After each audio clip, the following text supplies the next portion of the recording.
Hello, everyone. This is Neil reporting for Eurovoix, and we are starting with our interviews for Uuden Musiikin Kilpailu 2025, which will take place on the 8th of February in Nokia Arena in Tampere. And joining me today from her car in Finland is one of this year's six finalists, Neea River. Hello, Neea.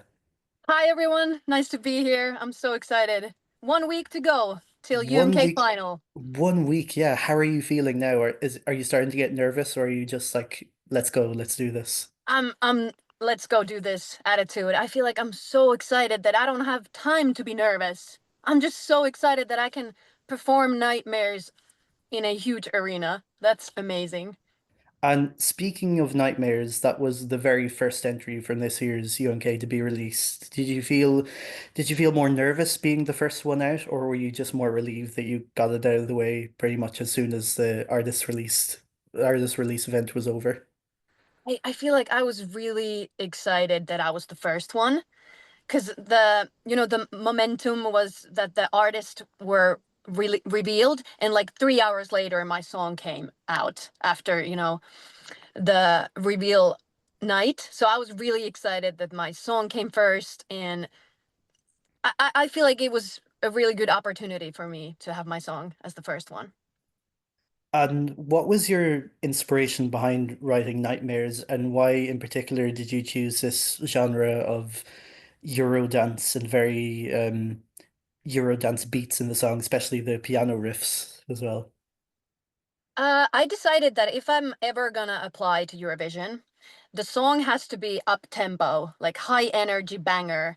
And I also want the vocal to be really like, so I can do my vocal range. So a lot of like big notes and big melodies. And the song Nightmares is really personal to me. It's about surviving traumatic life experience and finding the strength within yourself. And to put that kind of lyric into banger pop, it's super powerful, and it's my ultimate healing song. And I'm so honored to be in UMK with Nightmares. And we're so honored to to hear this song and to get to see this song live very soon. Thank you. So you've written songs for Finnish and international artists. What was the moment when you decided that you wanted to focus on your own singing career? Was there a specific moment, or was there always this thing in the back of your head being like, I want to do this for myself? Yeah, being an artist was always my goal. But when I came into the music industry, I realized that wait, somebody writes the songs for artists because not every artist writes their own songs. And right away, I knew that I want to write my own songs someday. But because I didn't know much about songwriting and music career, industry, I just feel like I had to be a songwriter first so I can be an artist who writes her own music someday. So it was always my goal. And there was a couple like specific moments in my career that I realized that I'm now is the time that I need to start working on my artist career. I feel like when I was writing songs like uh let's say 5 years ago to other people, there were moments when I was writing about my own life, my own experience, and the song I gave it to someone else. So it just felt like someone else was singing my story. And I feel like that was the turning point for me. I was like, right now, Naya, you have to start working on your solo career. And we're glad you have been doing that. And another thing about you as well is that you lived in LA for a while. Did LA have any influence on your songwriting or performance style that we still see today?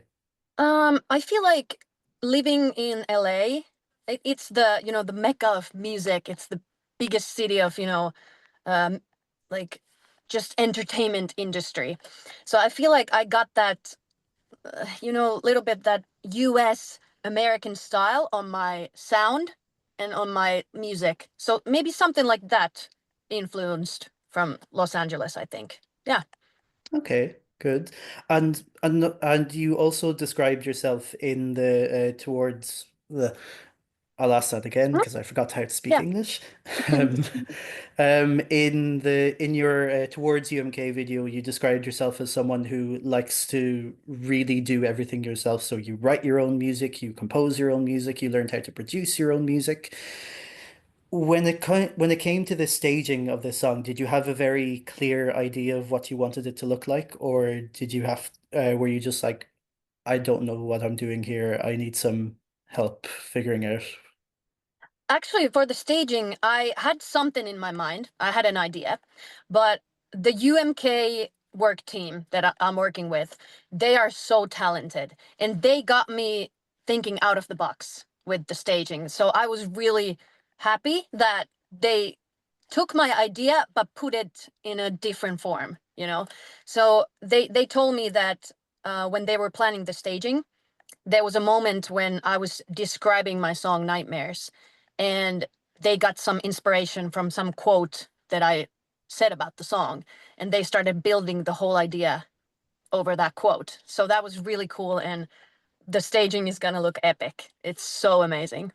Oh, and we can't wait to see it. And were you inspired by any past Eurovision or UMK performance when you had the idea for the staging, or was it just completely out of your own head? It was just completely something new, and I've heard that my show is gonna be something that has never been seen in UMK before. So it's gonna be really cool and something new and fresh. I'm really happy. Never been seen before. Yes, That is yes, a big reason to tune in as well. yes, yes. So, Nea, that's all the time we have for today. Thank Ja, you. ja, kiitos paljon, että puhuin Kiitos. minulla tänään. Kiitos paljon. Thank you. Thank you for listening to Nightmares and supporting. So that's all the time we have for today's interview. Don't forget to subscribe to our YouTube channel, follow us on all social media, and Yes. listen out for a new episode of the Eurovoix podcast coming soon.